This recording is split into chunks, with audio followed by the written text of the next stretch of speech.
Welcome to my favourites. இன்றைக்கி summer squash, அதாவது zucchini அப்படிங்கிற சம்மர் சீசனில் கிடைக்கக்கூடிய ஒரு வெஜிடபிள் வச்சு தான் ஹெல்த்தியான ரெசிபி பண்ண போகிறோம். இது 2 கலரில் வரும், ஒன்று க்ரீன் கலர், இன்னொன்று எல்லோ கலர்.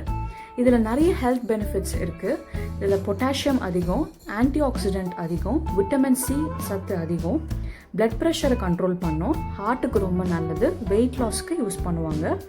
இதை வச்சு நிறைய டிஷ்ஷு ஈஸியாக பண்ணலாம். நிறைய டிஷ்ஷஸ் இருக்குது, இந்தியன் ஸ்டைலில் நிறைய டிஷ்ஷஸ் பண்ணலாம். இன்றைக்கி நம்ம ஓட்ஸ் வச்சு ஒரு சிம்பிளான ஈஸியான ரொம்ப டேஸ்டியான ரெசிபியை பண்ண போகிறோம். வாங்க எப்படி பண்ணுறதுன்னு பார்க்கலாம்.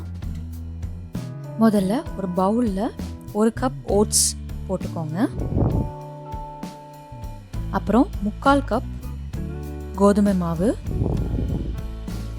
1 ஸ்பூன் உப்பு, க்ரீன் சில்லிஸ் 1, வெங்காயம் மீடியம் 1 பொடிசாக நறுக்கினது, அப்புறம் 1 spoon coriander powder, 1 spoon turmeric powder, 1 cup zucchini நல்லா துருவி வச்சுருக்கேன், அது 1 கப் ஆட் பண்ணிக்கோங்க. எல்லாம் ஆட் பண்ணிவிட்டு நல்லா மிக்ஸ் பண்ணிக்கோங்க ஒரு தடவை. அதுக்கப்புறம் தயிர் 1/2 கப். ரொம்ப கெட்டியான தயிர் ஆட் பண்ணக்கூடாது, கொஞ்சம் தண்ணி கலந்த மாதிரி ஒரு ரன்னி கன்சிஸ்டன்சியில் இருக்கிற தயிர் ஆட் பண்ணிக்கணும். ஆட் பண்ணி எல்லாம் மிக்ஸ் பண்ணி ஒரு லிட் போட்டு மூடி வச்சுருங்க.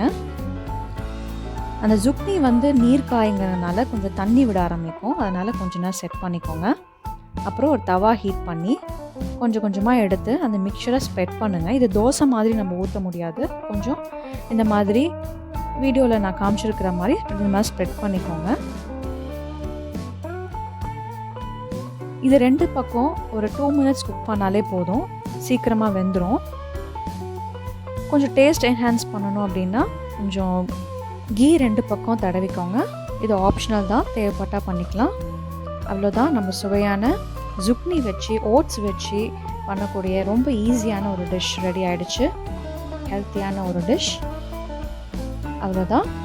என்னோடய ரெசிபீஸ் உங்களுக்கு நிறைய பார்க்கணும் அப்படின்னா என்னோடய சேனல் சப்ஸ்கிரைப் பண்ணுங்கள், மறக்காமல் பெல் பட்டன் அழுத்துங்க. Thank you.